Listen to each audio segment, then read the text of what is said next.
introduce yourself, name, pronoun, where you're from. My name is Whitney. I am from Arkansas. Shout out to the South. My preferred pronouns are she, her, they, them is also fine, and I am 30 years old. Awesome. So, what? So to get into this conversation, what is your sexual orientation? I identify as queer and or lesbian. Okay. And so when did you come out? Ooh, that's a lot. So I started engaging in sexual relationships. Relationships, all of it, dating. When I was 18, I knew that as soon as I left high school in my home state, I wanted to explore my sexuality. So I made it a purpose not to go to school within the state of Arkansas. At the time, I was getting recruited, and people asked me about going to schools and colleges in Arkansas, and it was a definitive no. But when I was in undergrad, I actually, like I said, I played basketball, and I went to more of a conservative leaning, I would say, team, because you have your visits and you can see what the energy of the team may be on the visits. And a lot of my teammates were into Fellowship of Christian Athletes, which is FCA, and so for me, Christianity was really important for me back then, and I wanted to be on a team that values that. And so I went to a school where my teammates were really big on that. And so it's funny because I wanted to get out of the state of Arkansas so that I could explore my sexuality, but then I pigeonholed myself into a team where I couldn't really be out and explore my sexuality. So I got there and I was doing everything on DL, so it was very secret. And so there was only a small select few people, like maybe 4 or 5, yourself, you were included, that actually knew that I was dating or engaging with women in that way. I felt like I couldn't come out. I was very scared. A lot of that also stemmed from me worrying about my parents and making sure that they didn't find out. It just also meant me not being comfortable in my own skin. Once I got into grad school, I let a few more people know, but never anyone who was close to me that knew my parents or were close to my hometown. I grew up in a really small city, well, not even a city, a town. You're about to call Deuce a city? No, I grew up in a small town, 5 traffic lights. That's all we had, 5 traffic lights. And if we had a Piggly Wiggly. So if you're from the South, you know how small that is. If I'm talking about a Piggly Wiggly, and if you know what that is. So I was really, like I said, I just kept myself in this box for a long time. But I did know that once I graduated from grad school, I was going to come out to my parents. And that was like my milestone. I was like, I want my parents to know so that I can tell all my friends, because I'm not going back in this closet. So I had 1 foot in, 1 foot out the closet for a while. And then what I was worried about the most was that my parents were going to maybe stop helping me financially or supporting me in some way. And so I was really scared about that. So I remember it was Thanksgiving. I graduated December of 2014. It was Thanksgiving, so November of 2014. And my whole family was together. And I was like, you know what? I'm going to do this one time. I remember calling my cousin. I was like, yo, I'm going to tell my people I'm gay. And she was like, on Thanksgiving? I said, hell yeah, everybody together. That's what we getting. Like, I got one shot at this. And so I remember pulling my mom aside because I didn't want to tell her that in front of everybody. I just didn't want to embarrass her in that way. And so I pulled her aside and I was like, Mom, I'm gay. And she had probably one of the best reactions that I could have taken from a parent. At least better than what I thought she was going to react. And she was like, okay, yeah, I've been waiting on you to tell me. And I'm like, what? I've been stressing over this and not dating women and, not telling my friends for this reaction. And I was like so stressed, and she was like, it's okay. But, I think my mom maybe got used to seeing me a certain way and was like, oh, my daughter's definitely gay. Because when I was in 5th grade, that was the first time my mom asked me. She sat me on the bed and was like, hey, Whitney, are you gay? And I'm like, what is gay? Like, I kind of knew, but I didn't. And I remember thinking it was bad. And I knew I had, feelings, for my brother's girlfriends. And I would see masculine center women and have this, admiration for them. And I would be like, oh, I want to be like you. And my mom would want to keep me away from them. But I didn't know, that I was gay. And I remember it hurt my feelings. And I remember crying all night. And just thinking about I was never going to be good enough for my mom because she always wanted me to be more feminine. And I just never was. I used to hate wearing dresses. I cried. That was my punishment. If I did anything, it was, Whitney, you're going to wear a dress to school for a week. So just a question. Do you think that what do you think has been the most difficult for families to transition to? Because what we're talking about now is sexual orientation and gender expression, right? So those are not the same thing. So do you think it was harder for them to accept that your sexual orientation, or do you think it's been harder for them to accept your gender expression? I would 100% say gender expression, because when I came out, my mom was like, you can be gay, but don't be too gay. And so it was always about how it made it look on the family. So if I look gay, then it was a reflection of them. And it's like, oh, you can be a little gay. And I actually still have a friend who told me one time, you know, and I get everyone's on their own journey, but she was like, I'm gay, but I'm not gay like you, Whitney, or everybody else. Like, that's just too gay. And I understand with, you know, I get it. For her, that may be too gay. And so for my mom, maybe me cutting my hair off and going natural and wearing men's clothing was too gay for her, but that's just who I was. And so I didn't appreciate that.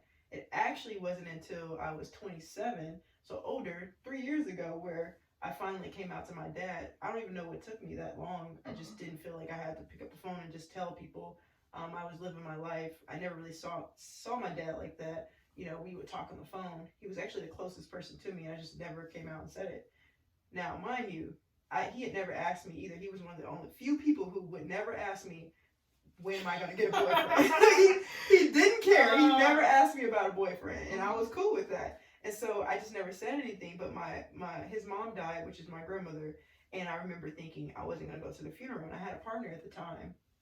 We're no longer together, but she was very supportive. And I was like, yo, I'm not going to the funeral, because how am I supposed to show up? So I was sad about my grandmother dying, but the biggest thing in my mind was, how can I go to my grandmother's funeral? Because I don't want to show up wearing and being not authentic.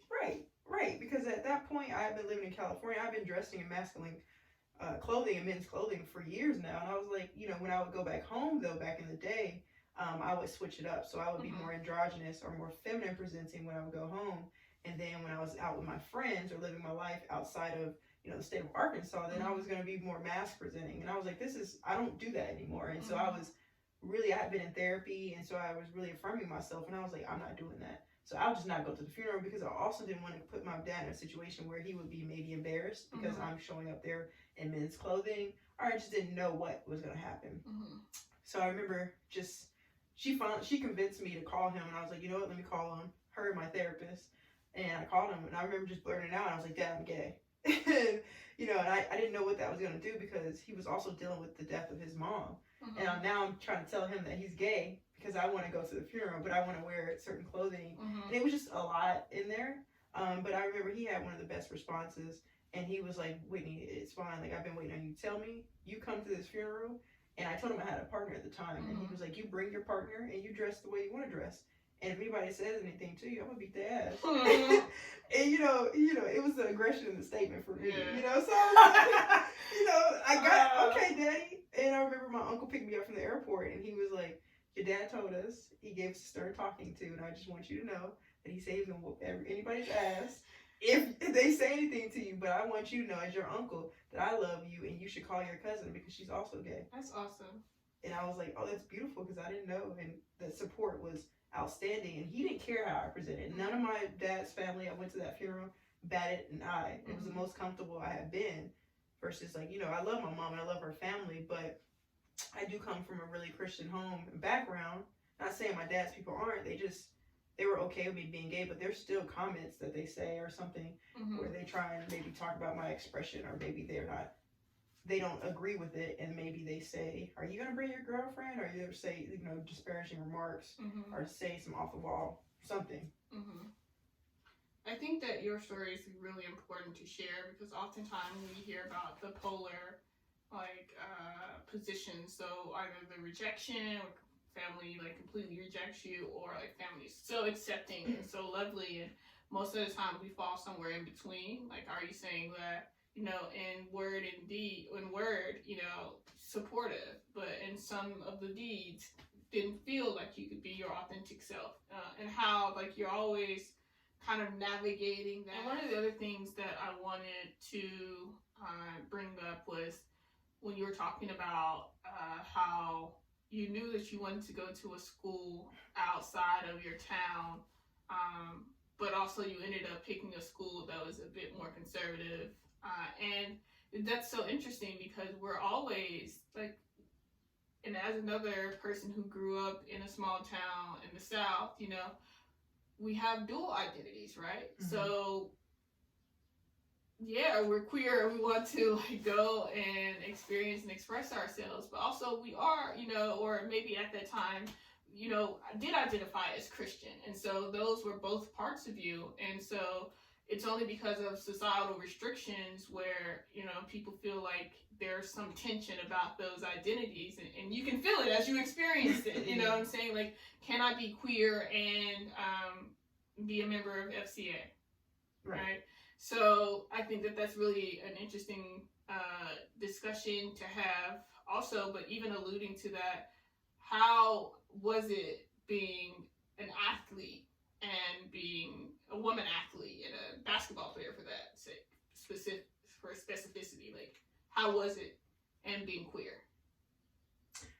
It was cool because again, I wasn't out and queer, so no one, you know, so no one knew. I had, you know, that's one of my things that I always say, you know, I don't like regretting a lot, but, you know, I do think I could have had a lot of fun if I was actually out and queer. I did have, like, a lot of women who would try and talk to me. I remember I had someone who would post and sit at our games, like, would post on Twitter and at me and stuff, and I didn't even really know that it was happening. My teammates would make fun of me. It was a woman who was doing that. But I think that, you know, I think when I first got to the school that I went to, my teammates, there were no openly gay people on the team. You know, there was one that we suspected may have been gay, but she was not open about it. And of course, me and then another one of my teammates that we knew what we were doing, but no one else knew. And so it was kind of hard to be a basketball player and to be on the down low and also try and navigate like what it meant to be a freshman and like trying to play basketball and like what it meant to be a Christian. And I remember I would, you know, talk on the phone with women sometimes and do all these things, and then I would come home and read my Bible and cry. That's so real. Right. I would be so upset. And I was like, what am I doing? And it was ridiculous how like it was just so much turmoil, and I was like, it just felt chaotic, and I was just experiencing so many different things. And then also there was something beautiful because back then, again, my first 2 years, we were very, I would like to say maybe hetero or just undercover and no one was out. But then we started getting freshmen who were queer and they were really out and open and proud. It was just so beautiful to see these, you know, young kids come in and do something that I couldn't see myself doing, you know? And so I would be upset or sad sometimes and lonely. I'm like thinking, man, I wish I could show up this way and just not giving myself the permission to do that. Yeah, so I definitely wanted to talk about that because people have this perception that like all basketball families, communities, teams are so liberal and queer friendly, and like that is not true. No. Like I know a lot of people, or not a lot, but I know of coaches who will not recruit a person if they're presenting as queer, and so I think that's one thing that I think there's a further discussion. But I also, you said something earlier, and I wanted to connect it to being from a small town because you, it's a different thing being the hope and being the face of a sport in a small town, and you have all these people behind you, like aside from family, the whole communities, right? And you have like it's a conservative community. 100%. So it's really an interesting thing of like also trying to be yourself, where like there's kind of no space, like the pressure of that. Can you talk about that, the pressure of like being the face of a town, the hope of a town, but also like understanding that maybe who my true self is, people wouldn't necessarily like, or they don't want to see that. No, they definitely didn't want to see that, or at least I thought they didn't want to see that.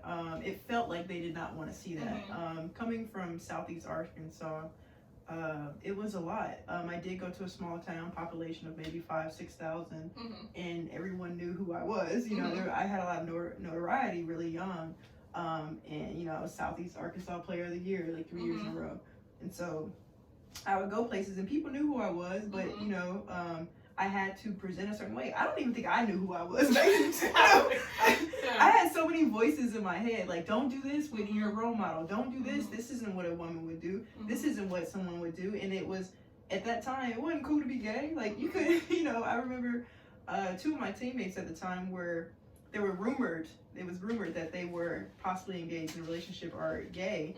And the whole town talked about it. Like, grown men and women would talk about this and ask me this question. I remember, even my aunt asked me, because I would hang out with these individuals, and she would continue to ask me. And as a matter of fact, people were so nosy and just so much in my stuff that even in neighboring towns, people would talk about me, and they thought I was also engaged with a relationship with one of my best friends, and you know who I'm talking about.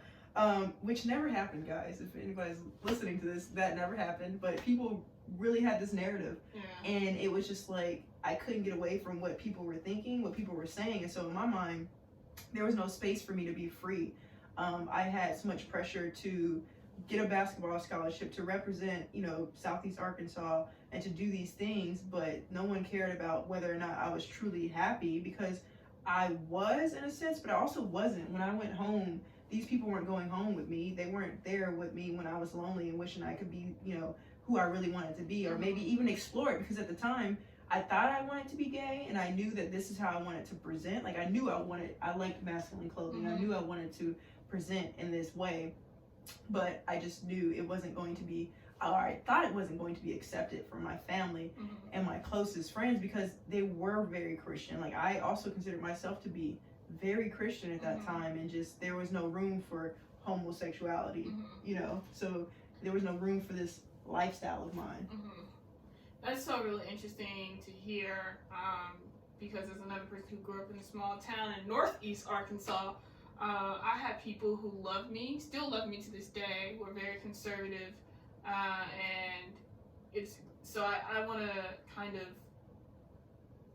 lean in on how you said, like, I felt that way, right? So it's like, it wasn't even necessarily things were said or done, it's just like, this is a feeling that, you get the feeling that people are not going to be happy, but it's really so interesting, like, on the opposite, or the other side of fear, like, what that reality is sometimes, because some of that feeling, it wasn't a feeling that just came out of thin air. Like, clearly there are things that are being expressed around us that dictate that feeling, but also sometimes with some of the people that I dealt with, or after I actually did say, forget it, I don't care, I'm going to come out because this is killing me. As your mom and dad did, like, they didn't react in the way that I thought that they were going to react. Like, were they the happiest people in the world? No, but, like, were they, like, throwing stones at me or anything? It was like, no, but, it's just really interesting navigating that, because your community is, like, what you know, and it's really important to you. And so even connecting with that, what are some things about, like, growing up, or values about growing up in a small town that you think shows up in 30-year-old Whitney, like, in both positive and negative ways? A lot. Also, just to really go back to say something, yes, I use the word felt because, again, like you, I did have an experience of when I came out, like, some people that I thought were uber Christian and weren't going to accept me, they actually were really affirming and saying, we still love you. And so shout out to Dumas, Arkansas, where I'm, was raised part of my life and born, because those people in that community, they really did support me, whether or not I felt like I could be my whole authentic self. They were still backing me during that time playing basketball, and I wouldn't have gotten to where I was without them. So I appreciate them very much. In ways that it shows up, and man, it shows up all the time. I'm country. I like to say that. I am from the South. I always will rep the South. I will always tell people I'm from the South. My dialect sometimes when I talk. Look at you being country right there. You know what I'm saying? Like, when I start talking, people are like, oh, you really from the South? Like, yeah, I'm really, really from the South. Like, from the Delta, So it does show up. Sometimes in a negative way. Sometimes for me and for what I believe, sometimes, well, back in the day, not at 30, I think I was a little bit more, in my opinion, a little bit more closed-minded. So not flexible on my thinking, just thinking that it's just one way. No, there's multiple ways to skin a cat. Like, you can come at it from different angles. It's fine. just because someone says this is the only way that, you know, you should do it, or this is what it is, doesn't mean that's what it is. And so I would like to think that I'm a little bit more flexible now in my thought process. And also something that I developed which was the foundation to, I believe, who I am, is that I did grow up really Christian. And those values, like being, you know, humble and humility and like thoughtful and caring and showing up in love and peace, you know, like I value those things. And I think that's also why I do the things I do, and the amount of discipline that it actually took to try to, you know, not be myself, you know, like just stay in that discipline. I think that also showed up. I don't necessarily identify, not necessarily, I don't identify as Christian anymore. I'm more spiritual, and I believe in like having a spiritual practice. But I think that's something that I navigated in therapy, and trying to remove the voices from everybody else, but also remaining connected to this small town and to the value system that I learned there, and just in my family in general. I also really appreciate the small town like life, but I want to be by a city, so so I like to be in like the suburb area where it's a little bit more quiet, a little bit more space. You know, I have animals, dog, you know, maybe a few animals on the farm or in a garden, because I grew up with a garden in my backyard. We made watermelon, I chucked peas, and you know, I saw cantaloupe in the garden, and I was used to that.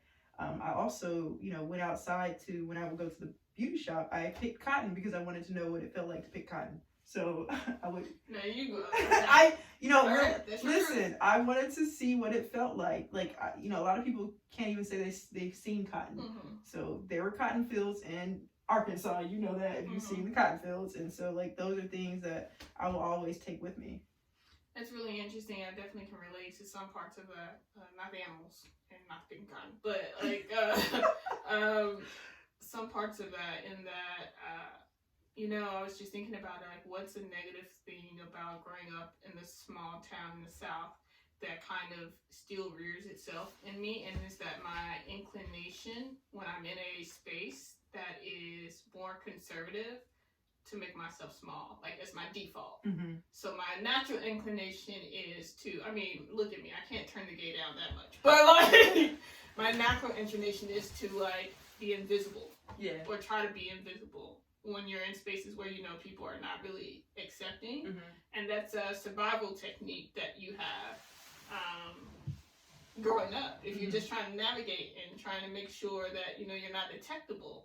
And like, even now as a proud out gay woman, there are not that many folks who don't know that I'm gay. Like, it's really important to me that people know that this portion of me, because I fought for it.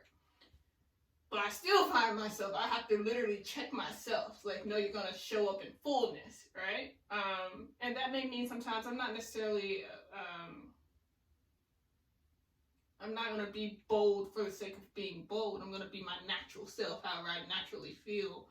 But just checking myself when I know for sure that I'm minimizing myself because of the space. But another positive thing from the South that you were saying, the kindness and the thoughtfulness, and just those Southern values of like family, community, that I think are really important to me, and that I would never think about releasing those things.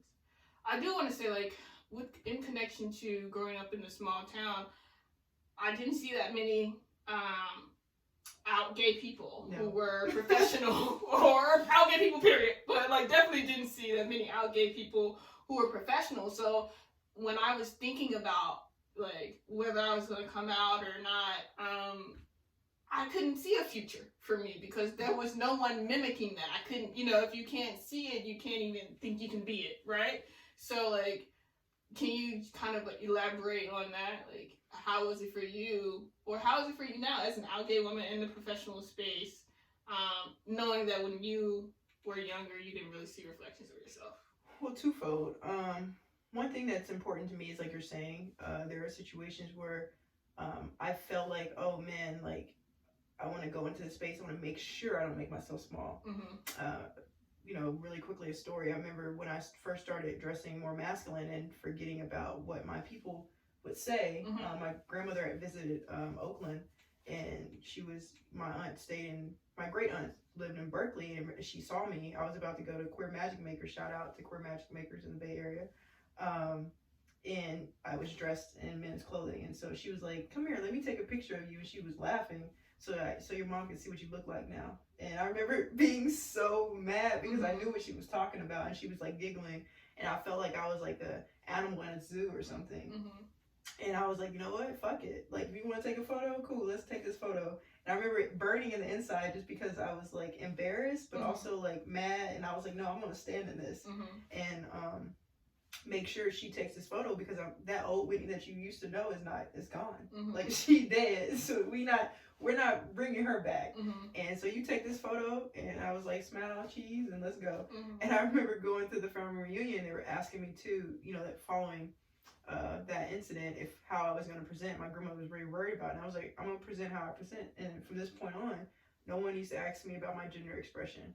And I nipped that in the bud. And I was like, that's it. You're going to get Whitney. And if you don't want to get my authentic self, then I won't come around. And so my mom was really like, I want you there because I want you in my pictures. And she was really supportive. And I ended up coming around, and like, it's been chill. So my grandmother may make a comment or two, but she's older, so I don't really put too much into that. And it is still important for me to come around because, like you're saying, I didn't see any professional queer Black women, or just queer people, period. And, you know, besides people I was going to school with.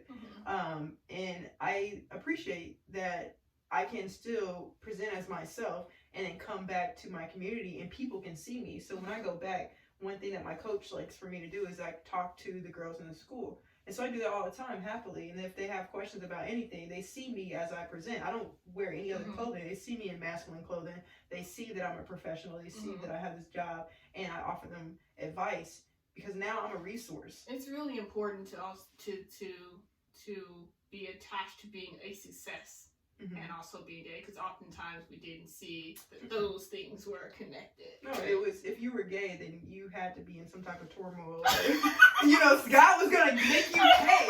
Like, he was going to make you pay, so you were not going to be successful. And so the biggest thing that I used to tell my grandmother, I'm like, Grandma, I'm here. Like, I'm making it. I'm doing all these things. I'm taking all these strides. You know, God's not the author of confusion. I was like, but you still see that I'm successful. Like, gay people, they can be successful, that like they exist. And it was important for me to continue to go home and to show that. And so now I go home as I am. I just say what's up. I make sure I hit everybody that was there for me back then that I'm still in contact with, and it's nothing. And I answer questions and I show up for them, just like I have nieces and nephews now. I'm going to continue to show up for them, and I'm going to show them a different life if that's what they want. Well, shout out to healthy boundaries, and also, I really want, I think, the duality of this, and also holding space for people to understand that everybody's not on the exact same journey. No. And that everybody may not use the same words, proper words, or, you know, pronouns, which are important because it's really important to respect people's identities. And at the same time, that understanding that sometimes it's intention. Yeah. And like, you know, when people are just being intentionally disrespectful people, and also when people are just being ignorant. And I don't mean ignorant in a negative sense. Ignorant is they just don't know. But also putting those boundaries up, if you know, So I really appreciate that about your story, and about I guess what I'm perceiving also from what you're saying. And so I'm just going to leave it at that. I think this has been a really fruitful conversation. And I look forward to speaking with you again. And thank you all for watching this. Hopefully we shared something that was interesting to you or that was relatable to you. Peace. Thanks.